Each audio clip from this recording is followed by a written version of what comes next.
Let's get started using your V-Hush rocker. First, you will need the rocker, the mounting bracket, and the rubber pads. The pre-fitted rubber pads fit stroller handlebar diameters from 26 to 33 mm. For larger handlebars, use the pads for 34 to 41 mm. Look for the marking A on the rubber pad. Make sure to match this marking with the mounting bracket during installation. Next, remove the pre-fitted rubber pads.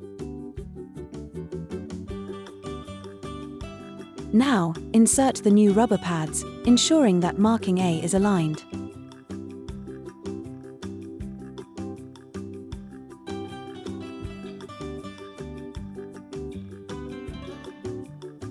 Here you go. Now let's install the rocker onto the stroller. Find an area away from a wall and secure your stroller. Unscrew the mounting bracket. Clamp it to the stroller handlebar and turn the knob clockwise until it locks firmly. Remember to keep a firm grip or the rocker can fall off. Align the rocker's mounting slots with the two bracket tangs and slide it down until it locks firmly in place.